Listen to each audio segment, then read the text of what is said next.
Good afternoon, everyone, and welcome to Torah with your host, Rabbi Anibal. So happy to be here with all of you.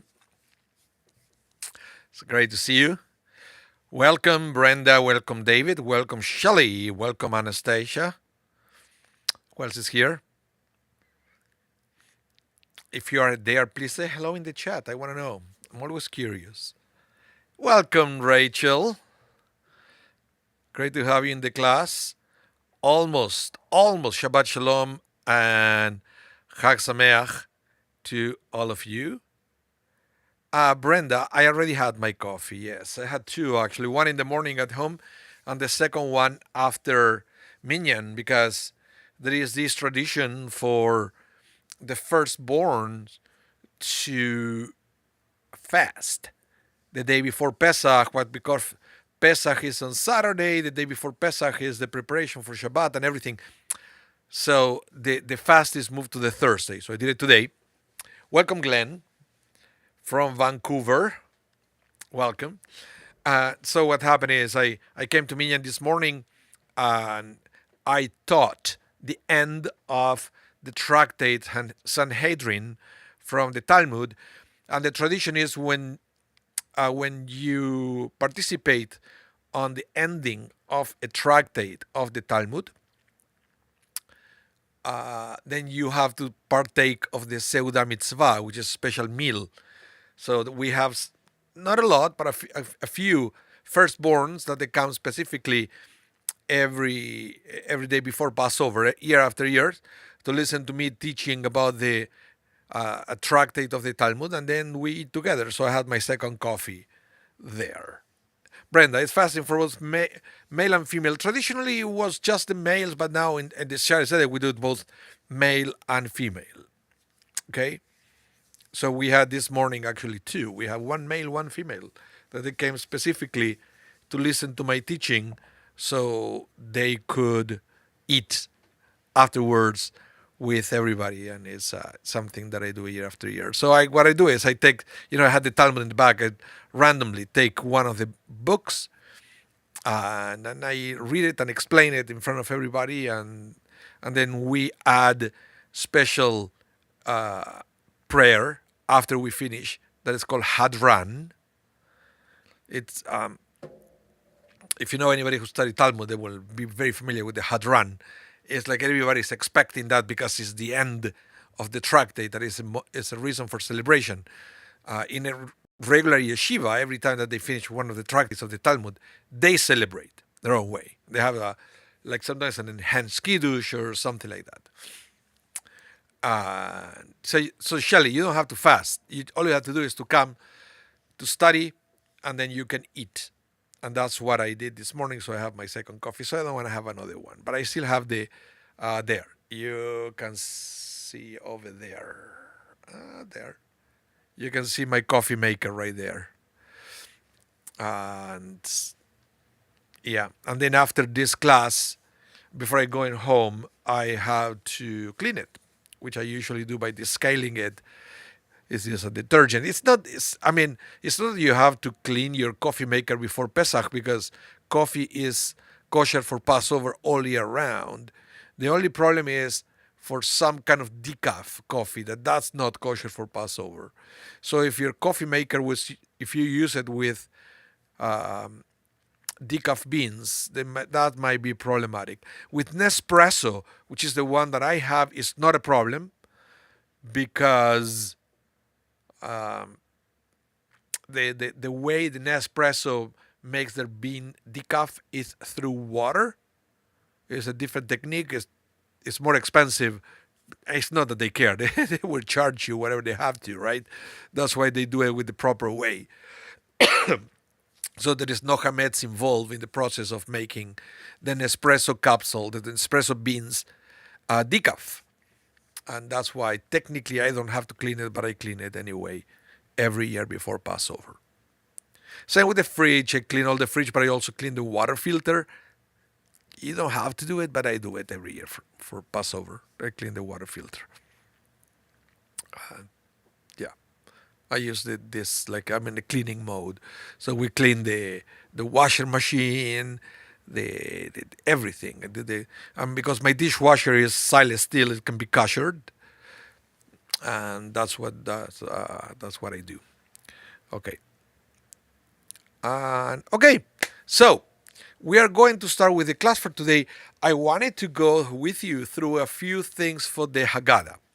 So the text that I'm going to be using today for the class correspond to the Shari Zedek Haggadah, the one that we are going to use for our second Seder. And also we give it for free to everybody who requests one. If you come to the office, you can get copies for free. We also have it on the internet, so you can download it and use it for your Seder for free as well, anytime you want. You have to go to szwinnipeg.ca/book. So it goes like this. This slash book. You go to that link there, you will have the PDF of the Haggadah. You can download it. Yeah. Rachel, you said I work in the coffee industry and I approve of your cleaning your coffee machine simply because yeah, it's good, and also because the water that we use in cities sometimes they have lots of calcium, so they have to be descaled once in a while. So it's good to clean it. It's good to clean it. Welcome, Randy. Welcome to the class. Okay, so let's begin. Let's begin with the class. Let me bring it here. So again, you can read the text that I'm about to present from the screen, and you can also go to szwinnipeg.ca/book. You can download the Haggadah, and you can use that, and you can use that as well. Brenda, you're asking. Let's see. It said, "Are you going to stream your first night Seder?" Yes, I am. As always, I will. I will. I will be doing it with my family here in the building at the Share Zedek, and that is going to be streamed. And we are going to use this same Haggadah that I'm telling you. So it's always good to have it. Always good to have it. It's a nice Haggadah. It flows fast, but it has all the highlights that you need to have a decent Seder. So I always recommend people to download and use this one. It's always good if you can have the same Haggadah for everybody in your Seder. I'm telling you that right now. The experience is way better than if everybody has a different version and then the pages don't match, the translations are different. It's not so comfortable to do it that way. But let's study a little bit. I want to give you a few highlights so you can hopefully share with your family and friends if you're running your own Seder. And you can teach them a few cool things about Pesach. So first, let's start with this thing here, right here, right? Is the plate that you are going to see, hopefully, on your table. So I wanted to go through everything that you see there. Let me start from the top, but it says, it's kind of all cramped together, but it says bitter herb. Okay, and then it says maror. Some of the plates will have, this one here has six spots around and one in the middle. Some will have 7. Okay, the one that have 7, it has a second maror. They have 2 different maror. One is called maror, and the other one is called chazeret. Okay, what is the difference? Well, one, the maror is usually a root. What do you call it? The horseradish. Okay, horseradish. And by the way, I know that some people use grain as maror. That is this kind of red thing, right? But for some people, that grain has so many things mixed to the maror that is not considered kosher for the Seder. Just so you know, I don't know if you ever heard this, but I've heard it from many rabbis that they said, no, you can use it for the dinner, of course. But for the part of the Haggadah that is calling for the maror, the tradition is to use either pure horseradish. Yeah, good luck with that. Right? Good luck with that. And then the chazeret is romaine lettuce, which, by the way, was the original maror. That is the most kosher maror, the bottom of romaine lettuce, which at one time in Europe it was so expensive that people started to use these cheap roots like horseradish. But you know what? Horseradish is not bitter to me. It's like, it's so strong. I always say that it's stronger than the purple Listerine. I don't know how people can handle that. Uh, and I personally use lettuce for my Seder. Okay? But it's some plates will have two spots, one for horseradish, one for lettuce. If your plate has only one, then you choose. You choose if you want to put there in the plate horseradish or lettuce. And remember also, and this is something that some people don't know, and I've seen people making these mistakes before. Uh, Everything that is on the central plate, you don't use it for the Seder. It's just for display. Okay? It's just for display. So you need to have more of what you put in the plate. So let's say maror. Yeah, it's on display, but then when the Haggadah will say eat the maror, you don't take the maror from the plate. You will have extra maror outside the plate. Same with the karpas and things. Oh, this one does have chazeret in the bottom, you see? So they have 5 or 6. I was wrong with that. Yeah, the top is maror, and then the bottom is chazeret, which it says here bitter vegetable. Okay. Brenda, you said horseradish for the gefilte fish.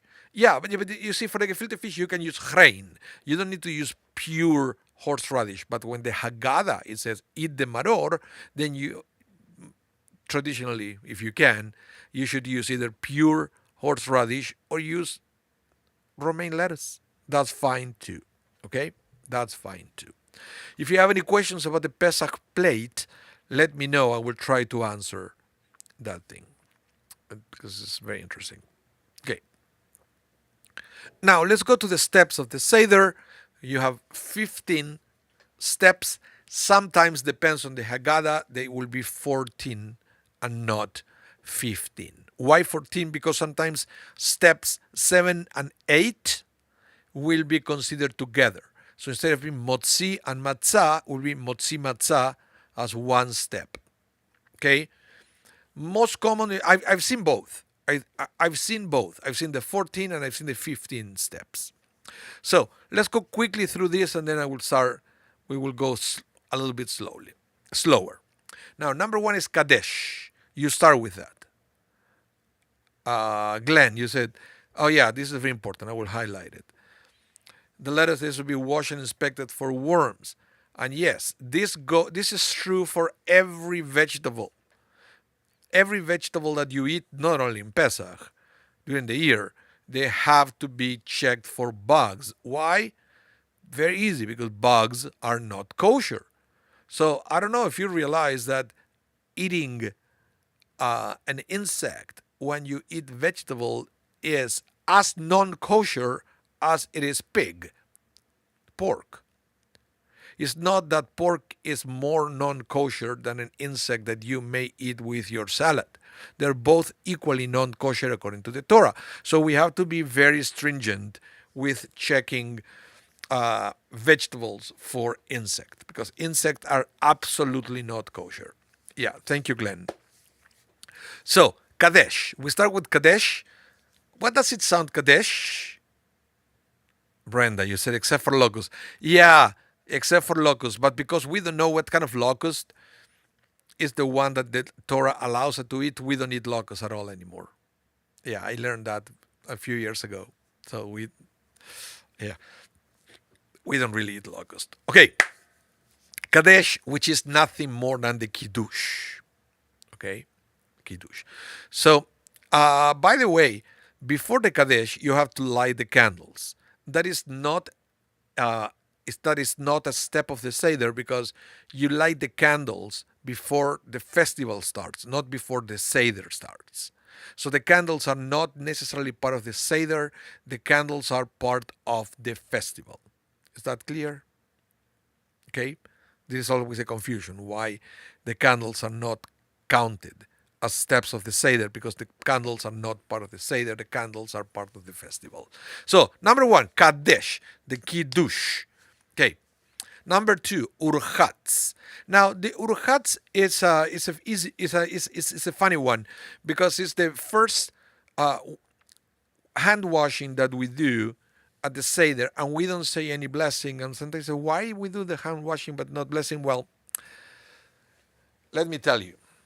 Let me tell you. Back in the day, when the temple existed, there was a tradition to have for people to wash their hands when they needed to dip some food into a liquid. Food into a liquid that called for washing the hands without the blessing. Now, if you were going to eat bread, then you have to do the same hand washing but with a blessing. Okay? So this thing of washing the hands before you eat something that you're going to dip into a liquid, or no, or sorry, not into a liquid, something that you dip, could be into a spread or something that. So if you dip something or you put a spread on something, then you have to wash your hands. Because that was just a tradition, during the year we don't do it.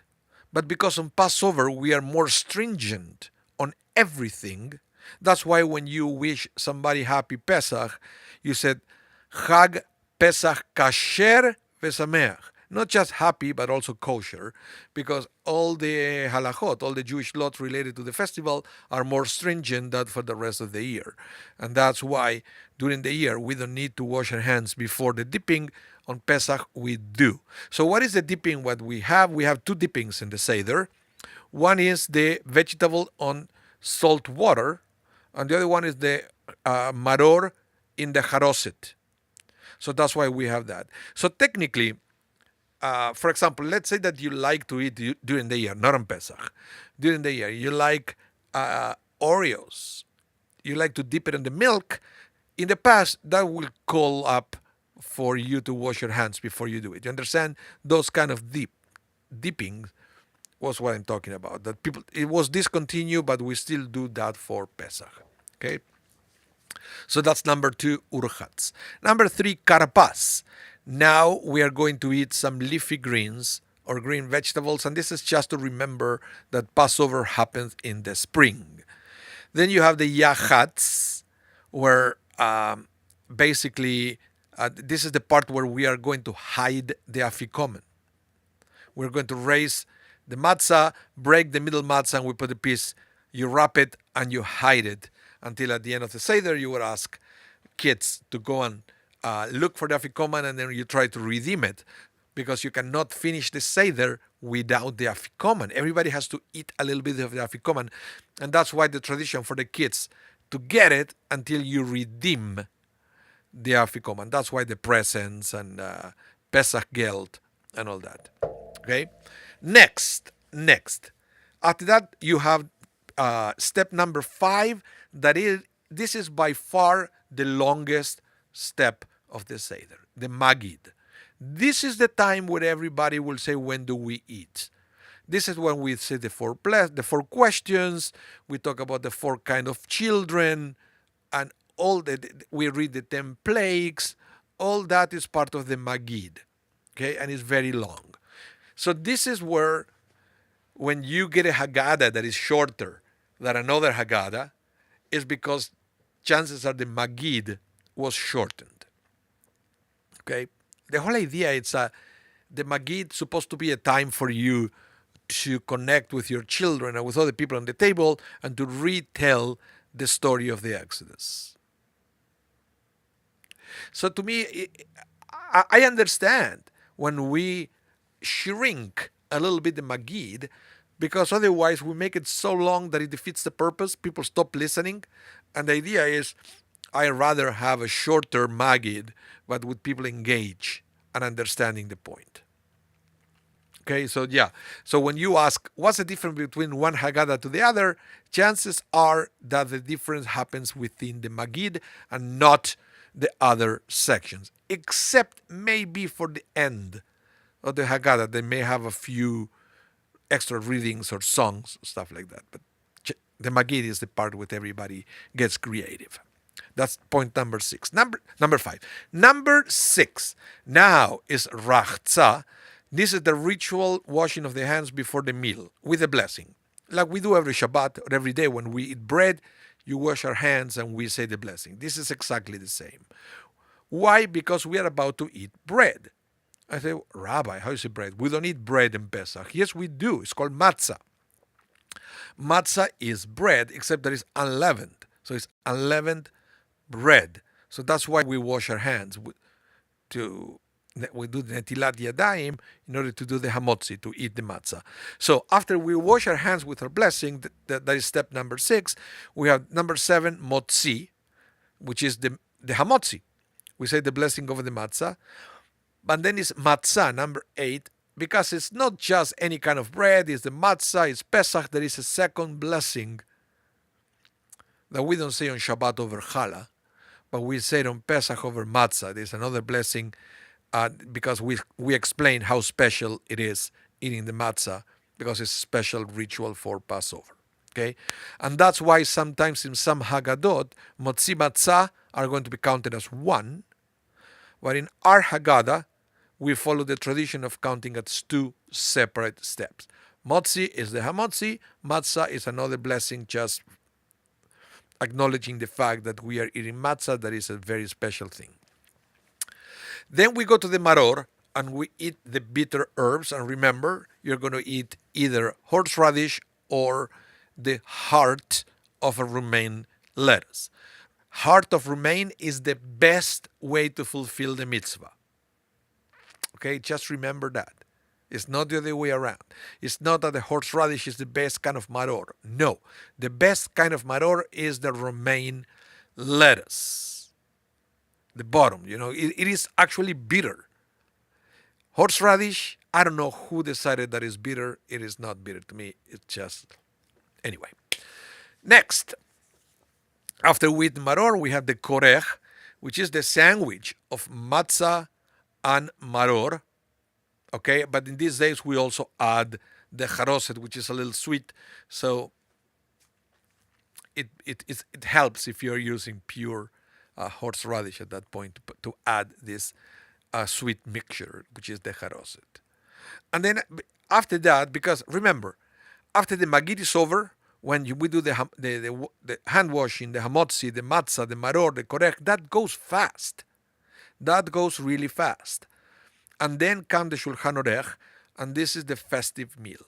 This is also long, depends on your family. This is when everybody will be eating, and then you have to wait for the soup, the first course, then the second course. Here you have the gefilte fish, and then you have the chicken, and who knows what else, what kind of dessert you're going to have, etc. So that is the Shulchan Orech.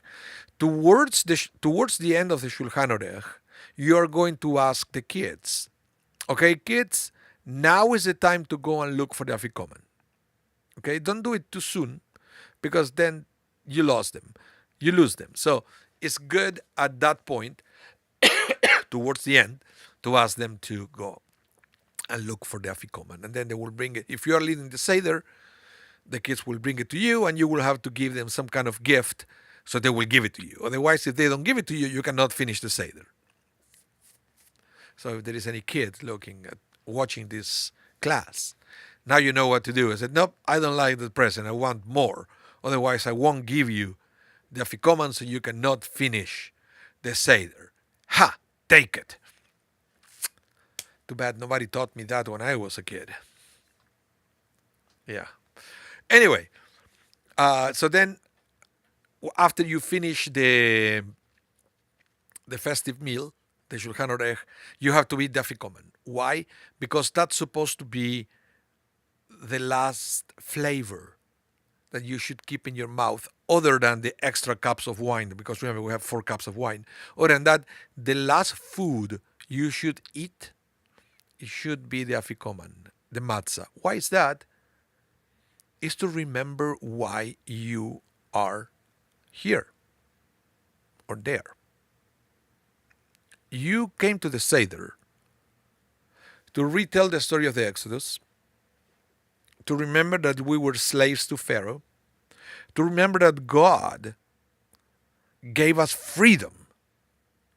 And we talk and we study, we meditate about freedom and different types of slavery and everything. And it's, sometimes it does happen. That is the Magid. It gets kind of serious sometimes, and it's fantastic. But then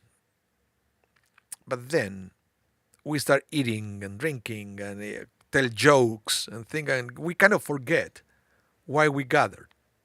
Okay? So I believe that this is brilliant, because the afikoman brings us back to earth. The afikoman is a reminder of why we are gathered. Okay? It's not just to tell silly jokes. It's to remember the freedom, to remember the Exodus. So that's why we eat the afikoman. The afikoman used to be a way to be sure that you have enough matzah to finish the Seder. Because you can be in a way that everybody, finish all the matzah, and then you don't have anything for the end. So that's why you put it aside a little bit. Okay? It's what I used to do with Nespresso. For some of you who know me, who are long-time students of Torah L'chaim, you know that I love coffee. And my favorite coffee is one of the capsules from Nespresso that they release it once a year or once every 2 or 3 years. It's a limited edition that is called Café de Cuba, Cuban coffee. So what I do is, when I get it, I buy it as much as I can, and then I always save one sleeve of capsules for my birthday. Okay, that's my treat for my birthday. So I put it aside, just to be sure that I won't drink all the coffees during the year, and I won't have this delicious coffee for my birthday, because that makes my birthday extra special. So this is pretty much the same that we do with the matzah. We put it aside to be sure that we have matzah at the end. Hello, Judy. Welcome to the class. Okay, so after the afikoman, we have the barech, which is the birkat hamazon, the grace after meals. And then we end singing psalms of praise to God. Okay, because the rabbis say that we have to start the Seder with shame, and to end with pride. So we start with shame, but saying, Avadim ha'inu. We were slaves. We were idolaters in the old days. But now we are free. Now we develop a relationship with God. So we go from one extreme to the other. That's why we have the Hallel at the end. And then we have the Nirtzah, the step 15. That is nothing more than a declaration that we fulfill with all the requirements from the Seder. And that's where we say, next year in Jerusalem. And then after that, the Seder is formally over, but that's when you will probably have extra songs like Echad Miudea, Kiloi Noe, Chad Gadia, and all that. Okay? That is the time when we do that. Any questions, let me know in the chat. But now, let's go to study a few parts of the Seder more in detail. So, let's talk about the 15 steps of the Seder. As I mentioned before, I know some Haggadot will be printed 14 steps, but I'm basing everything in this class on our own Haggadah that has 15. Now, I like this explanation of these rabbis. They said the Seder has 15 steps. This corresponds to the 15 steps that led up to the entrance of the Holy Temple in Jerusalem. Do you know that? That the entrance to the Holy Temple of Jerusalem has 15 steps? It's pretty awesome to do. I don't know. I like that, to know that fact. There were 15 steps. The mystical text teaches that the physical world is an expression of the spiritual. The physical steps of the temple allowed the people to go up into the temple. So, too, there are 15 corresponding spiritual steps that allow us to go up and to grow up. These are the 15 steps of the Seder night. They are a way to self growth. They fulfill our spiritual need to grow. Shelley, so how do you know that? You mean that the temple has 15 steps, and we have blueprints of the temple. Yeah, we have that. That is not a problem. We know exactly how the temple was, and we know that there were 15 steps. Right? Yeah, that is information that we do have, and that's what say that it's not a coincidence that we have 15 steps during the Seder, because remember I said we start the Seder at a low level, and we should finish with Hallel at a high level with our soul singing to God. That's why we put the Hallel at the end. That's the whole idea. Now, let's go to the Kadesh. This is the way we do it. We sing the Kiddush, right? So let's go through this. To begin the Seder, we made Kiddush and sanctified the day. Same way you will do it with Shabbat and with other festivals. Nothing of this is particularly special for Pesach. Okay? We share this ritual with all other festivities that we have. So begin the Seder, we make Kiddush and sanctify the day. The word Kiddush means special. This is always important to remember where the word Kiddush comes from. Kiddush comes from holy. Holy means special. That's all. Not necessarily in a religious context. And I know Kadosh became something related to religion. But technically speaking, something that is Kadosh, holy, all it means that is special. Usually is separated and elevated. Is that clear? That's why, for example, the marriage, Jewish marriage, is called Kiddushin. Same root, Kiddushin, because bride and groom, now husband and wife, are separated from all other men, all other women, and they belong to each other now. Okay, that's why it's called Kiddushin. So we start the festival with the Kiddush, because it's almost like we have to make the day special and holy. We have the power to do that. It's not that it's intrinsically holy, we have to make it holy. And we do that by reciting the Kiddush.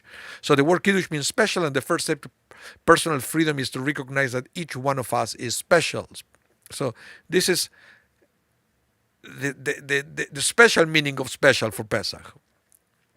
We have a distinct combination of talents, skills, experiences that qualifies you to make a contribution to the world. Slavery is a life with no accomplishments. Have you realized that? They're all equally bad. That is one of the problems with slavery.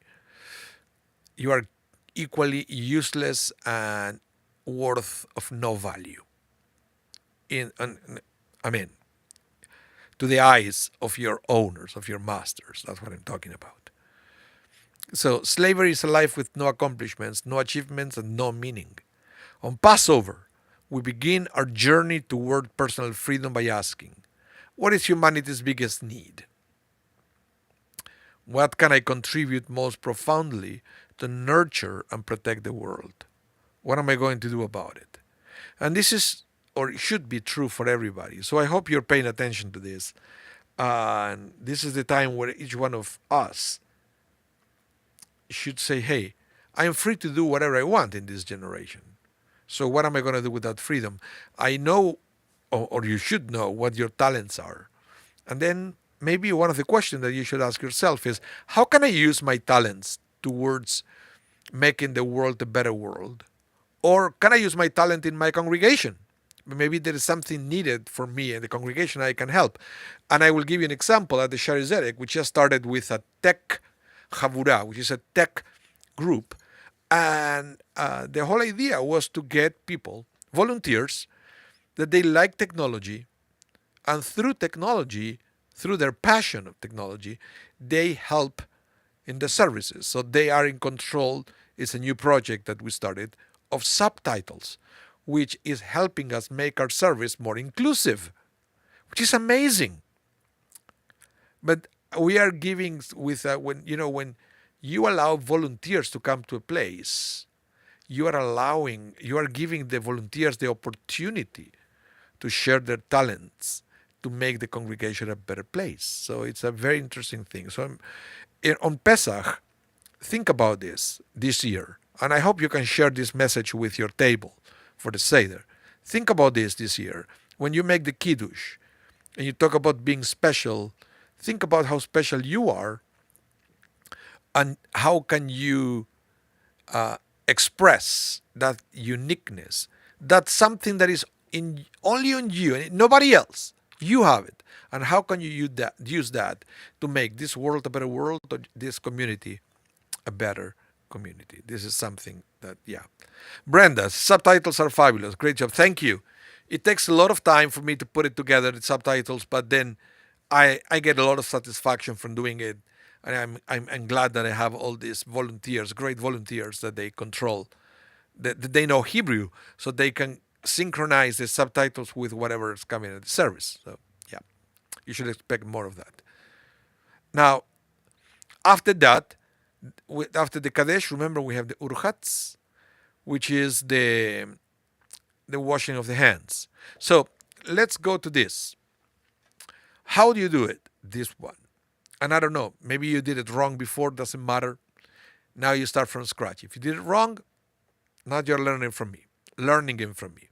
So I'm going to read this. All the instructions are in the Haggadah. So again, if you don't have a Haggadah, go to szwinnipeg.ca/book and you can download it here. I will put it again. szwinnipeg.ca/book. And there you have the PDF of the Haggadah. You can download it for free.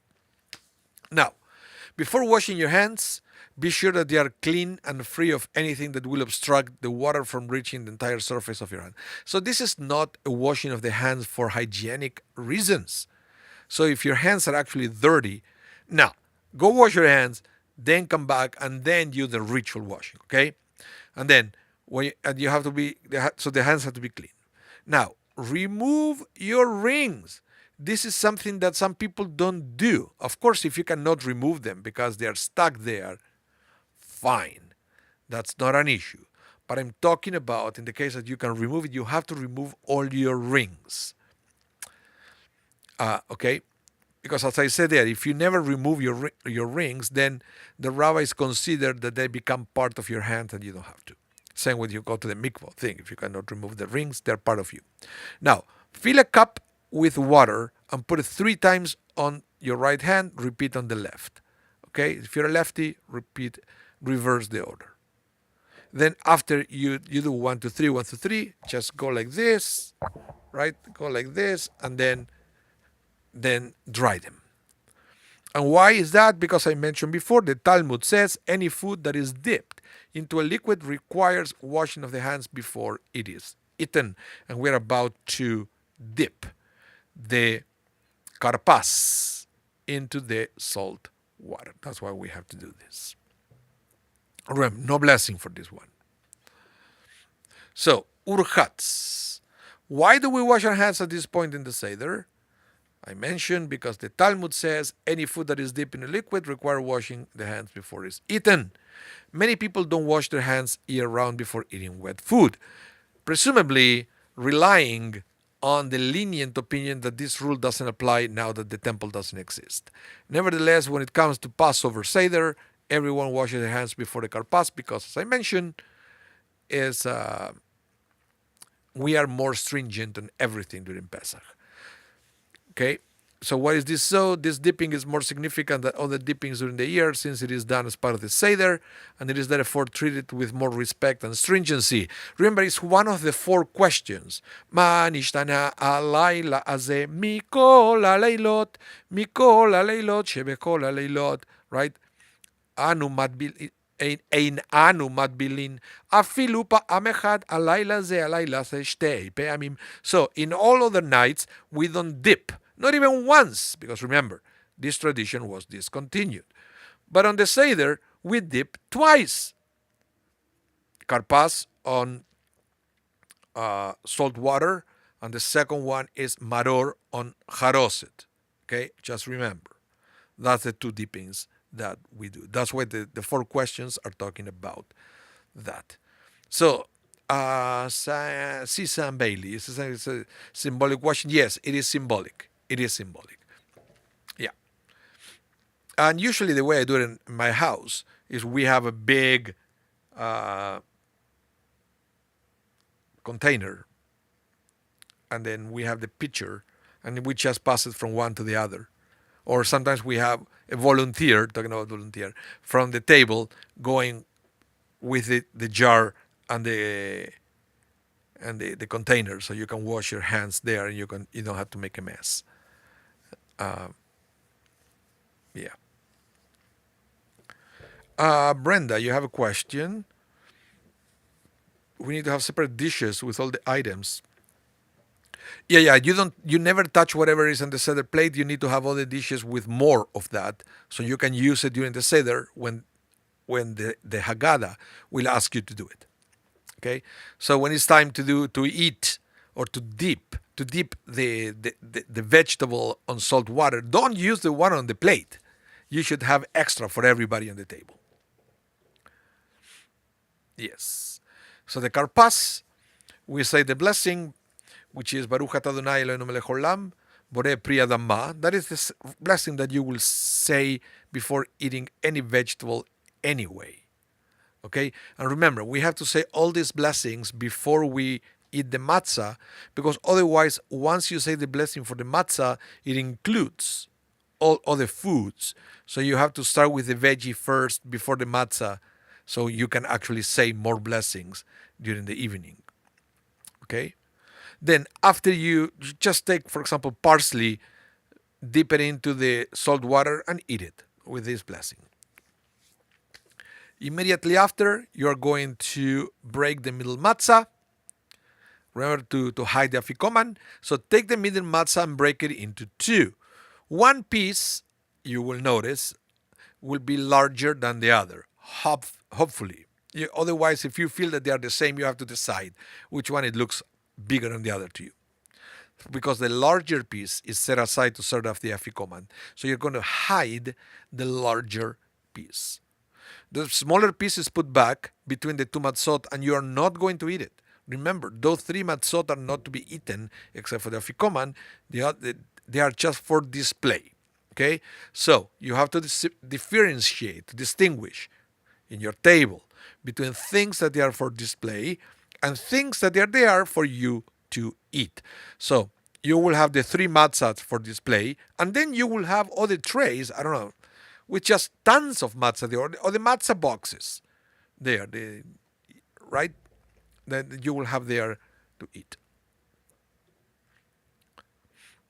Now, the carapas, the thing that we dip into the salt water. Why do we do that? Well, carapas is a vegetable, and again, it should not be bitter herbs. We already talked about that. That is a separate one, that is the maror. So every vegetable that is not a bitter herb technically qualified as carapas, and you can use it. So could be celery, parsley, or even a boiled potato. Even a boiled potato should be fine. It must be a vegetable on which we make the blessing borei pri adama. So if you have a vegetable that the borei pri adama is the blessing, then you can eat it. Passover is the spring festival where we celebrate the birth of our nation, and these vegetables are a symbol of rebirth and rejuvenation. That's why we most likely use green vegetables, because I don't know, it's more like the color of spring, right? Now, the sages therefore instituted a number of rituals during the Seder for the sole purpose of arousing child's curiosity and prompting questions. So many of the things, you say, why do we do this? It's crazy. Why do we need to dip? You have to understand, and by now we don't change it anymore. But at the beginning, it was done this way so people will ask, why do we do this? We don't do it during the year. Why do we do it? Okay. So one of the things that it was done not to feed you, but to ask, to arouse curiosity, is the thing of dipping and things. So one of these rituals is the dipping of the karpas. We take a vegetable that would normally only be eaten as part of a meal, dip it and eat it before the meal, thus prompting the child to ask why we are doing things differently tonight. The common custom is to dip the vegetable into salt water, or some people use vinegar. I never did. I heard some people do, symbolizing the tears the Jews shed during their servitude. So you can explain that to the kids if they ever ask. I heard other explanation that I said no, that the karpas actually symbolizes the appetizer that people eat before every dinner, right? So you don't need to have just a little bit of karpas. You can have a lot of karpas to do that. You can have a lot of karpas. Now, then you have the yachats, which is, remember, the afikoman. Let me explain it a little bit more. Before we begin to tell the story of the Exodus, we take the middle of the three matzahs that they are stuck under the seder plate. If your seder plate is big enough, I don't know. Some people have it on the side. Some people have seder plate that is so big that the three matzahs will sit in the middle. Or sometimes it's underneath. The seder plate is built with three levels. I've seen some of those. I've seen it. They're beautiful. Okay. And then you split it into parts. The middle matzah, we return the smaller half, and we place the larger half on a bag, wrap it in a cloth, and then set it aside. The matzah that is set aside is called the afikoman, and it is eaten for dessert. It looks like that's what the word afikoman means, after all, is the dessert. And we want the dessert to have the taste of the matzah. Yeah. The simple reason that we put the afikoman aside or hide it is because we will eat this matzah only near the very end of the Seder, and we don't want it to get mixed up with the other matzah at the table. And then we go into the Magid, which is, as I mentioned before, is the longest part of the Seder. Here is where we are going to have all the songs that we have. For example, this one here, that we are going to start with alachma ania. These are the plain, poor bread that the ancestors ate in the land of Egypt. Whoever is hungry, let them come and eat. Whoever is in need, let them come and celebrate the Seder of Passover. This year we are here, next year in the land of Israel. This year we are slave. Next year we will be free people. Some people opened the door also this part, because we said whoever is hungry, let them come and eat. So it's symbolic. And we sing here our first song for the Seder. Alachma, alachma ania, diachalu, achalu avahatana, ve'ara de Mitzrayim. Have you heard that one?